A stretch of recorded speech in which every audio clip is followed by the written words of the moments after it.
Okey, Assalamualaikum dan selamat pagi semua. Kami dari kepada kumpulan 10 bagi subjek asas pentadbiran awam ingin menerangkan tentang peranan dan tanggungjawab badan legislatif di Malaysia. Okey, kami dari kumpulan 10 terdiri pada 5 orang ahli, iaitu saya sendiri, Muhammad Akmal bin Rosli, Encik Muhammad Adli, Puan Samsida, Puan Nur Amira dan Puan Anis Asrani. Okey, seterusnya bagi topik ini terdapat 6 isi kandungan, iaitu salah satunya pengenalan, yang kedua sejarah badan legislatif, yang ketiga objektif badan legislatif, yang keempat badan legislatif, yang kelima peranan dan tugas badan legislatif, dan yang terakhir ialah proses pengumpulan undang-undang. Okey, seterusnya bagi pengenalan saya serahkan kepada Puan Samsida. Okey, seterusnya saya akan membentangkan pengenalan kepada badan legislatif. Okey, badan legislatif adalah sebuah badan yang berfungsi untuk menggubal, membina dan melaksanakan undang-undang bagi kerajaan yang mengamalkan kerajaan demokrasi. Malaysia adalah salah satu negara yang mengamalkan sistem ini. Okey, terdapat 4 bahagian dalam fungsi badan ini, iaitu dalam pentadbiran, di mana pengawasan dan perluasan untuk menolak pandangan orang awam terhadap tindakan kerajaan. Okey, kedua adalah membuat undang-undang. Ini adalah tugas penting di dalam badan legislasi ini. Okey, ketiga adalah dalam bahagian kewangan, iaitu melalui pencukaian, pinjaman dan peruntukan. Okey, dan keempat adalah pengendalian ketidakpuasan, iaitu di mana masyarakat akan mengeluarkan pendapat mereka. Ini adalah fungsi penting di dalam demokrasi, iaitu adalah sistem dua hala di antara kerajaan dan rakyat. Okey, seterusnya huraian akan lebih terperinci berkaitan bagaimana fungsi dan penggubalan penggunaan undang-undang ini dilaksanakan di Malaysia akan dihuraikan oleh rakan-rakan yang lain. Okey, sejarah badan legislatif di Malaysia. Sejarah berakar umbi sejak zaman kolonial dan terus berkembang setelah kemerdekaan negara. Ia mencerminkan perjalanan negara dari zaman kolonial hingga kemerdekaan dan kemudian pembentukan sistem parlimen yang berteruskan demokrasi dan wakil rakyat. Badan ini terus memainkan peranan penting dalam membentuk undang-undang, mengawasi kerajaan dan mewakili kepentingan rakyat Malaysia. So, zaman kolonial ialah pada zaman penjajahan British, iaitu sebelum pembentukan Malaysia. Pada tahun 1909, Dewan Legislatif Malay Federated State (FMS) telah ditubuhkan sebagai badan undang-undang untuk mengendalikan dalam sistem dalam negeri FMS lah.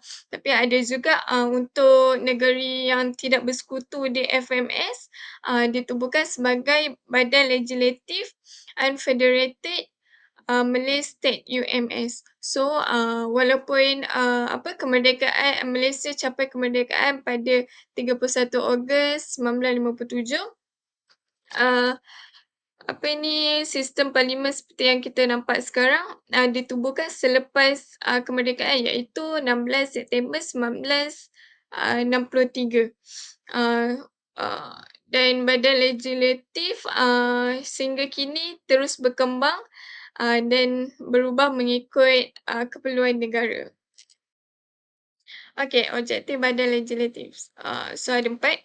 Yang pertama, mewakili kepentingan rakyat. Badan legislatif yang terdiri daripada Parlimen Malaysia ada 2, Dewan Rakyat dan Dewan Negara, bertanggungjawab untuk mewakili suara dan kepentingan rakyat Malaysia. So ini ahli parlimen yang terpilih, yang dipilih melalui pemilihan umum pilihan raya So, dia akan membahas undang-undang serta isu-isu penting yang berkaitan dengan rakyat. Yang kedua, pembentukan undang-undang.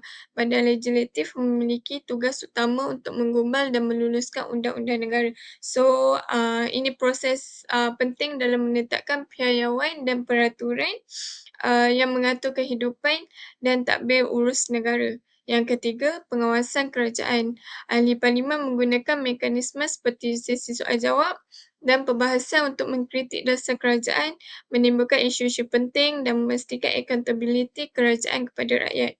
Dan yang keempat, menyediakan perwakilan dan konsultasi. Ahli parlimen adalah wakil rakyat yang terpilih untuk menyuarakan masalah dan kebimbangan rakyat di peringkat nasional. So, mereka akan mendengar dan berinteraksi lah dengan rakyat serta memberikan nasihat dan konsultasi bagi membantu meningkatkan kesejahteraan dan kehidupan rakyat secara umum. Okey, bagi badan legislatif ataupun badan perundangan terdiri daripada 3 komponen, iaitu Yang di-Pertuan Agong, Dewan Negara dan Dewan Rakyat. Okey, kita kecilkan skop. Bagi Yang di-Pertuan Agong, peranannya adalah bertanggungjawab sepenuhnya untuk menyeru dan memanggil Parlimen bersidang setiap 6 bulan. Yang kedua, setiap kelulusan rang undang-undang yang dikemukakan oleh Dewan Negara dan Dewan Rakyat perlulah mendapat perkenan dari Yang di-Pertuan Agong sendiri. Okey, seterusnya Yang di-Pertuan Agong juga berkuasa penuh dalam menandatangani akta-akta yang telah disahkan oleh Parlimen. Yang di-Pertuan Agong juga mempunyai kuasa dalam menggubal perlembagaan negara dengan nasihat Perdana Menteri yang dilantik. Okey, seterusnya kita beralih ke Dewan Negara. Okey, bagi peranan Dewan Negara ialah juga dikenali sebagai Senat, dan setiap ahli Dewan Negara turut dikenali sebagai senator. Ahli-ahli Dewan Negara bertanggungjawab dalam mengkaji akta-akta dan perangkaan undang-undang yang diusulkan oleh Dewan Rakyat sebelum dibawa untuk perkenan Yang di-Pertuan Agong. Dewan Negara juga salah satu majlis yang merangka rang undang-undang melalui persetujuan dari Dewan Rakyat. Okey, yang terakhir sekali iaitu Dewan Rakyat. Dewan Rakyat ni bertanggungjawab dalam menerima, mengkaji, membuat dan mengesahkan rang undang-undang di Malaysia. Dewan Rakyat juga bertanggungjawab dalam membawa dan membahaskan masalah rakyat di kawasan masing-masing melalui persidangan bersama ahli-ahli lain. Okey, Dewan Rakyat juga bertanggungjawab dalam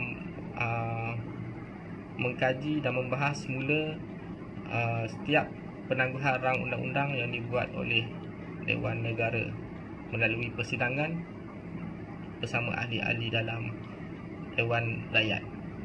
Baik, terima kasih. Baiklah, yang seterusnya, proses penggubalan undang-undang di Malaysia. Yang pertama, keputusan dasar kerajaan, sama ada untuk membuat satu undang-undang baru, pindaan ataupun penyatuan. Kajian dan juga perundingan akan dilakukan dengan pihak yang berkepentingan. Yang kedua, arahan penggubalan akan disediakan oleh kementerian, arahan hendaklah secara bertulis dan juga terdapat jadual perbandingan undang-undang yang asal dengan undang-undang pindaan juga akan disediakan. Yang ketiga, penggubalan undang-undang. Arahan penggubalan dan draft undang-undang akan dikemukakan kepada bahagian gubalan iaitu Jabatan Peguam Negara untuk semakan dari segi penggubalan. Di mana di sini diorang akan mengkaji dan menganalisislah sama ada dia dari segi perundangan dan pelaksanaan penggubalan. Yang keempat, kelulusan Jabatan Peguam Negara. Draft undang-undang yang disemak oleh pegawai penggubal akan dikemukakan kepada penggubal undang-undang Parlimen untuk mendapatkan kelulusan. Jika kementerian bersetuju dengan draft undang-undang yang dikemukakan oleh Jabatan Peguam Negara, kementerian akan mengirimkan satu memorandum jemaah menteri. Ulasan daripada Jabatan Peguam Negara perlu diperoleh bagi memorandum jemaah menteri mengemukakan draft undang-undang untuk pertimbangan jemaah menteri.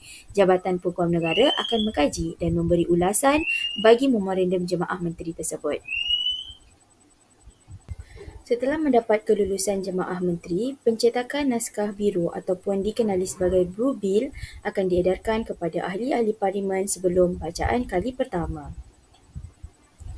Seterusnya, pembentangan di Dewan Rakyat akan melalui proses bacaan kali pertama, bacaan kali kedua di mana perbahasan peringkat dasar, bacaan jawatankuasa mengenai fasal demi fasal dan kemudian bacaan kali ketiga untuk kelulusan.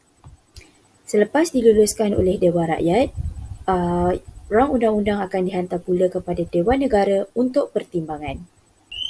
Setelah mendapat kelulusan daripada Parlimen, perkenan diraja diperlukan di mana rang undang-undang itu mesti ditandatangan oleh perkenan yang di-Pertua Agong dalam masa 30 hari daripada tarikh perkemukaan. Dan akhir sekali ialah pewartaan dan juga permulaan kuasa akan dikemukakan dalam bentuk penyiaran untuk maklumat orang ramai mengenai apa-apa perkara yang penting, di mana semuanya akan dilaksanakan. Sekian, terima kasih. Assalamualaikum. Seterusnya adalah peranan dan fungsi badan legislatif. Yang pertamanya adalah membuat undang-undang. Parlimen mempunyai wakil rakyat untuk mengumbal dan mengemaskini undang-undang di Malaysia. Undang-undang ini perlu diluluskan oleh Dewan Parlimen dan Dewan Rakyat sebelum ia menjadi undang-undang yang sah. Keduanya adalah mewujudkan belanjawan. Parlimen bertanggungjawab mewujudkan belanjawan di negeri pada setiap tahun. Bajet ini termasuk perbelanjaan kerajaan dan hasil dalam negeri. Ketiga adalah mengawasi kerajaan.